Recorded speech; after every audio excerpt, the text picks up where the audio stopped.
इस वीडियो में आईपीओ से रिलेटेड इश्यूज़ के बारे में मैं डिस्कस करूंगा डिटेल में। तो मान लीजिए कि अगर आप आईपीओ अप्लाई करते हैं किसी भी ब्रोकर के एप्लीकेशन से, तो वहाँ पे आपका क्या होता है, आपको यूपीआई आईडी प्रोवाइड करना पड़ता है। यूपीआई आईडी जब आप प्रोवाइड करेंगे तो मान लीजिए गूगल पे, फ़ोनपे, अमेज़ॉन पे, पेटीएम, जिस किसी एप्लीकेशन का यूपीआई आईडी आपने प्रोवाइड किया है उस एप्लीकेशन में आपको मैंडेट का एक नोटिफिकेशन आएगा। ओके, तो कभी कभी होता क्या है दोस्तों कि जब आप रिक्वेस्ट करते हैं मैंडेट का तो मैंडेट ही नहीं आता है। ओके, तो उसका क्या सॉल्यूशन है? तो देखिए, आपको वेट करना चाहिए कुछ समय तक। उस एप्लीकेशन में कुछ ब्रोकर एप्लीकेशन में ऐसा लिखता है you will get the mandate within the 24 hour. Okay, तो 24 आवर के अंदर में आपको मैंडेट आ जाएगा, आपको घबराने की ज़रूरत यहाँ पे नहीं है। नाउ आप सोचेंगे कि आज तो लास्ट डेट है, 5 बजे तक तो अप्लाई कर सकते हैं लास्ट डेट के, उसके बाद तो अप्लाई नहीं कर पाएंगे। जब मेरा मैंडेट ही नहीं आएगा तो हम अप्लाई कैसे करेंगे? तो देखिए, अगर आप 5 बजे से पहले, लास्ट डे के बारे में बात कर रहा हूँ, आईपीओ के जो लास्ट डेट है एप्लीकेशन का, तो 5 बजे से पहले अगर आप अप्लाई करते हैं, मैंडेट रिक्वेस्ट हो सकता है कि 24 आवर, विद इन 24 आवर में आए, तो मे भी 5 बजे के बाद आए। जब वो क्लोज हो चुका होगा एप्लीकेशन का जो भी प्रोसीजर है, क्लोज होने के बाद भी आपके पास मैंडेट आ सकता है। तो अगर मैंडेट अगर आता है बाद में भी, तो भी आप अप्रूव कर दीजिए। उससे क्या होगा? उससे ये होगा कि एप्लीकेशन अप्लाई हो जाएगा। तो आपको लगेगा कि मैंने तो 5 बजे के बाद मैंडेट को अप्रूव किया हूँ, तो एप्लीकेशन तो सक्सेसफुली कंप्लीट होने में, सारा प्रोसेस कंप्लीट होने में 5 बजे के बाद किया हूँ, तो मेरा फ़ंड ब्लॉक तो हो गया। तो क्या रियल में अप्लाई हुआ है? तो जी हाँ, रियल में अप्लाई हुआ है और आपका पूरा प्रोबेबिलिटी है कि आपको अलॉटमेंट मिलेगा। मतलब इक्वल प्रोबेबिलिटी है, इक्वल अपॉर्चुनिटी आपको दिया जाएगा। ऐसा नहीं है कि प्रायोरिटी वाइज कि फर्स्ट डे अगर किसी ने अप्लाई किया है तो उसका ज़्यादा प्रायोरिटी है, अगर लास्ट डे किया है तो ज़्यादा प्रायोरिटी है, 3-4 अटैम्प्ट में किया है तो ज़्यादा प्रायोरिटी है। ऐसा कुछ नहीं है। आप 1 अटैम्प्ट में अप्लाई करें, 2 अटैम्प्ट में करें, 3 अटैम्प्ट, कोई फ़र्क नहीं पड़ता है, अप्लीकेशन हो जाएगा। तो जब लिस्टिंग डेट, अलॉटमेंट डेट जब आएगा, तो जो भी अलॉटमेंट होगा तो उसमें पूरा आपको कंसीडर किया जाएगा। तो आपको यहाँ पे घबराना नहीं है कि मैंने मैंडेट को अप्लाई कर दिया, अब कुछ प्रॉब्लम आ गया, मैं कैंसिल करके दोबारा अप्लाई कर दिया, क्योंकि मैंडेट ही नहीं आया तो दोबारा तो अप्लाई करेंगे, तो उससे कोई फ़र्क नहीं पड़ता है। इक्वली आपको वहाँ पे वेटेज मिलेगा, इक्वल अपॉर्चुनिटी मिलेगा एप्लीकेशन का। जिस दिन अलॉटमेंट हो रहा है उस डेट के दिन उनके सिस्टम में जो भी एप्लीकेशन मौजूद है, जो अप्लाई हो गया है, वहाँ पे वो चेक करेगा। लक जिसका लग गया, दैट्स इट, यही होता है। ठीक है, कितना अटैम्प्ट में करें कोई फ़र्क नहीं पड़ता है। नाउ मान लीजिए कि आपने ग्रो से भी अप्लाई कर दिया, जीरोधा से कर दिया, अपस्टॉक से भी कर दिया, तो इस केस में क्या होगा? तो दोस्तों, इस केस में रिजेक्ट हो जाएगा, पॉसिबिलिटी ज़्यादा है कि रिजेक्ट हो जाएगा। लोग तो ऐसा ही बोलते हैं, बट ये वेरीफाई मैं नहीं किया हूँ कि ऐसा ही होगा। But as per the various sources, YouTube और ब्लॉग्स जो भी मैं पढ़ा हूँ, वहाँ पे तो यही बताया जा रहा है कि अगर अलग अलग ब्रोकर के एप्लीकेशन से अप्लाई करते हैं तो फिर सारा रिजेक्ट हो जाएगा। ठीक है, तो ये मत कीजिएगा। ग्रो से अप्लाई कर रहे हैं तो ग्रो से करें, एंजल ब्रोकिंग से कर रहे हैं तो एंजल ब्रोकिंग से करें, अगर बैंक से अप्लाई कर रहे हैं तो बैंक से करें। एक पैन कार्ड के अगेंस्ट एक ही बार एप्लीकेशन होना चाहिए। एक ब्रोकर में मल्टीपल टाइम्स अप्लाई कर रहे हैं, कैंसिल कर रहे हैं, अप्लाई कर रहे हैं, कैंसिल कर रहे हैं, इससे कोई फ़र्क नहीं पड़ेगा।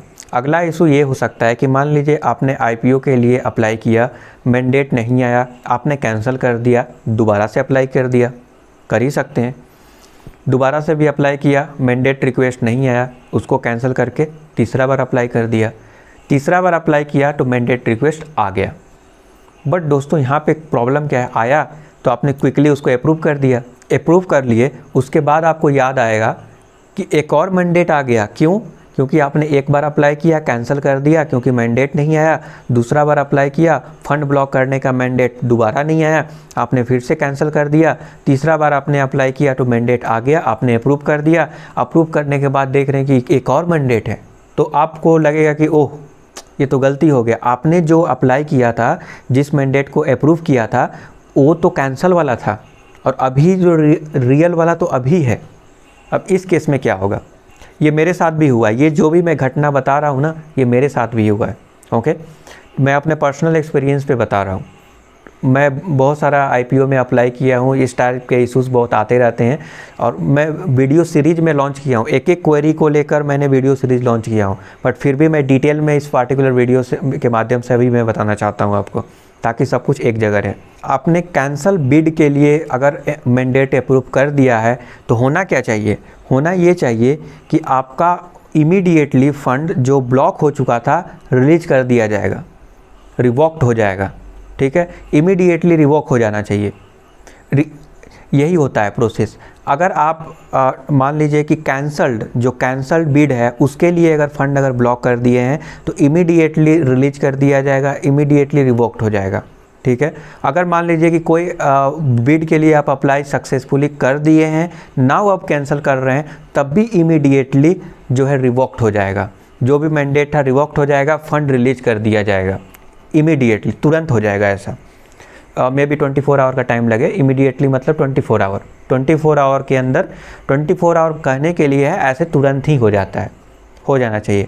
बट कभी कभी दोस्तों क्या होता है कि ये जो ब्रोकर का जो एप्लीकेशन है ना, उसमें ग्लिच आ सकता है, टेक्निकल प्रॉब्लम आ सकता है, क्योंकि ग्लोबली जो API को इन लोग एक्सेस कर रहे हैं, होता क्या है कि ग्लोबली API को एक्सेस कर रहे हैं, वहाँ से इंफॉर्मेशन उनके डेटा ब्रोकर के पास जाएगा और ब्रोकर जो है उसको जो है अपडेट करेंगे, मीन्स जो वहाँ पे दिखा रहा होगा पेंडिंग, इन प्रोग्रेस, ऐसा करके उसको अपडेट कर देंगे उसका रिस्पॉन्स के अकॉर्डिंग, जो ग्लोबल जो API से रिस्पॉन्स आ रहा है, जो NSE के साइट से आ रहा है, okay.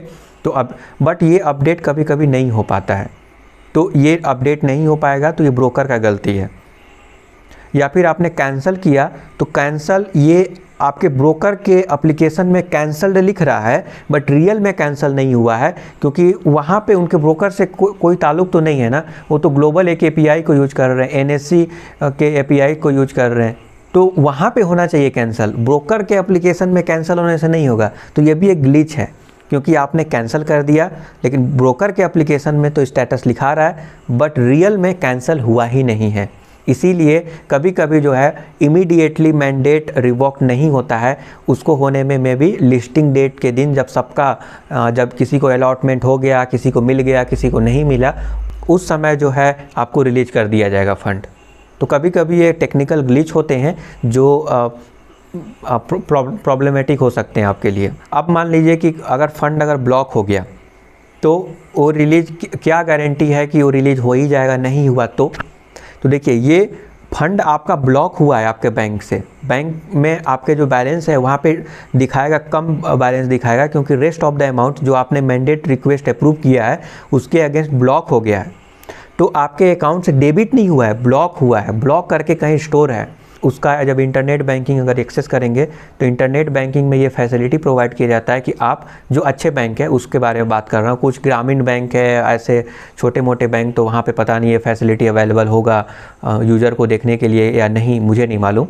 But most of the bank में क्या होता है दोस्तों कि एक सेक्शन बना होता है, वहाँ पर जो भी मैंडेट ब्लॉक हुआ है, जिसके अगेंस्ट ब्लॉक हुआ है, उसका सारा डिटेल दिखाई देगा, कब ब्लॉक हुआ है, ब्लॉक हुआ तो रिलीज हुआ कि नहीं, उसका सारा ट्रांजैक्शन डिटेल दिखाई देगा।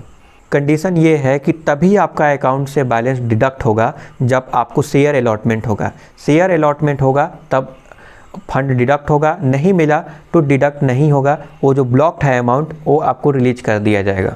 बट किसी लोगों को ना समझ में नहीं आता है कि मेरा फंड रिलीज किया गया या नहीं, क्योंकि वो बहुत ज़्यादा ट्रांजैक्शन करते हैं और मान लीजिए ट्रेडिंग कर रहे हैं तो कभी अकाउंट में पैसा डाल दिए, कभी वहाँ से निकाल दिए, तो उनको लगता है कि नहीं हमारा कम हो गया बैलेंस, वो आया ही नहीं। तो देखिए जब भी डेबिट होगा तो क्रेडिट डेबिट के सेक्शन में चेक कीजिए कि वहाँ पे डेबिट हुआ है कि नहीं, वहाँ पे अगर नहीं हुआ है तो ब्लॉक्ड अमाउंट एक्सपायर हो जाएगा और आपका बैलेंस आ जाएगा।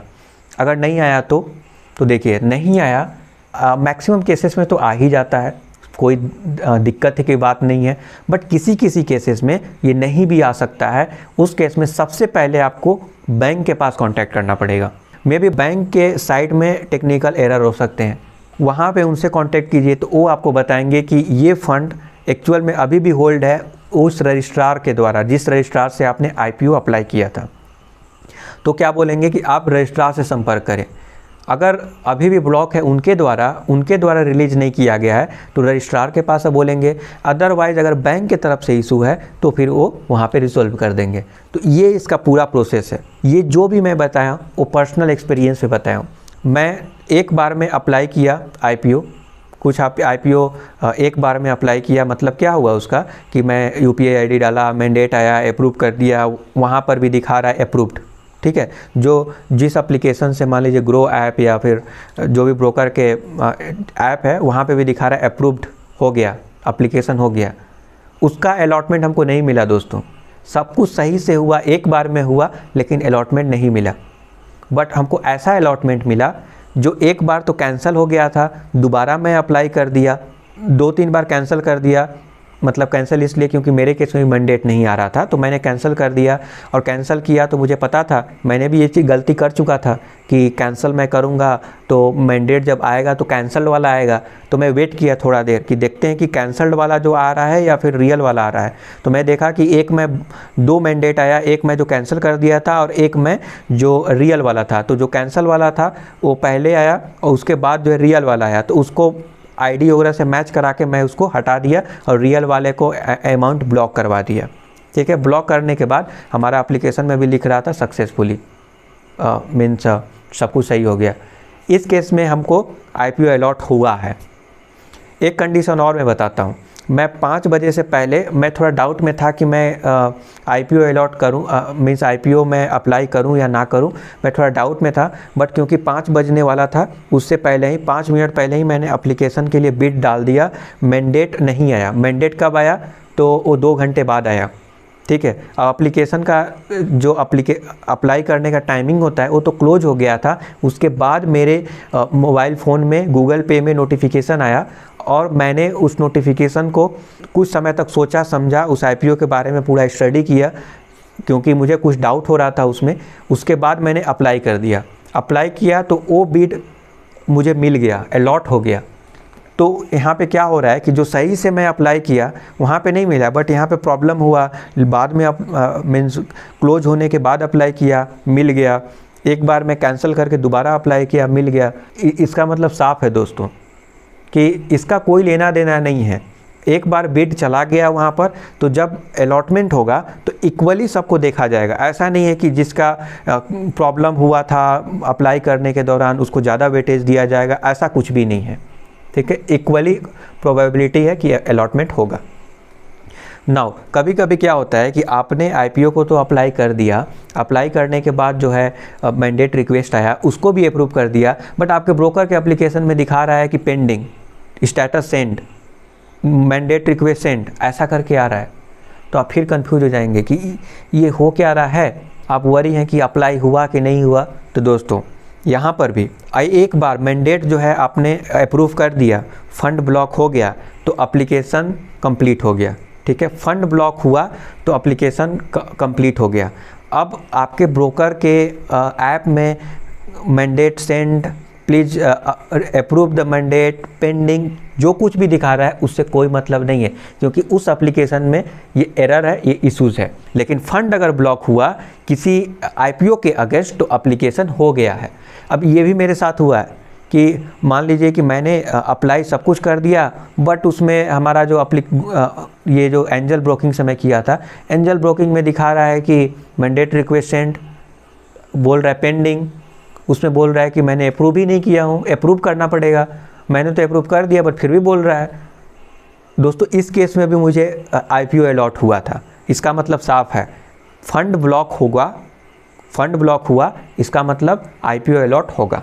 पूरा अपॉर्चुनिटी है, मतलब हो भी सकता है नहीं भी हो सकता है, वो तो लॉटरी सिस्टम है, बट आपको इक्वल अपॉर्चुनिटी दिया जाएगा। तो ये सारा चीज़ मैं अपने पर्सनल एक्सपीरियंस पर बता रहा हूँ। और मैं ऐसे वीडियो बनाता हूँ तो हर एक ब्लॉग और वीडियोस और पूरा तो छानबीन करके ही बनाता हूँ, तो मेरा पर्सनल एक्सपीरियंस भी इसमें शामिल है। मैं आपको बता दूँ कि मैं कई सारे वीडियोस ऑलरेडी मैं बना चुका हूँ इसके रिगार्डिंग, सीरीज ऑफ वीडियो बनाया हूँ। और ये चीज़ मैं as a proof, as a reference में आपको दिखाया हूँ कि देखो यहाँ पे मैंने अप्लाई किया था, अभी भी रिक्वेस्ट सेंड लिख रहा है, और IPO अलॉट होने के बाद भी request mandate request send please approve करके ये आ रहा था। अब तो ये सारा एज अ रेफरेंस भी मैं वीडियो बना दिया हूँ, तो अगर आप वीडियो के सेक्शन में जाकर सर्च कर सकते हैं तो कर लीजिए। आई होप कि आपको समझ में आ गया। फिर भी अगर किसी भी प्रकार का डाउट है IPO से रिलेटेड, कमेंट कीजिए। Thank you for subscribing the YouTube channel. Have a nice day.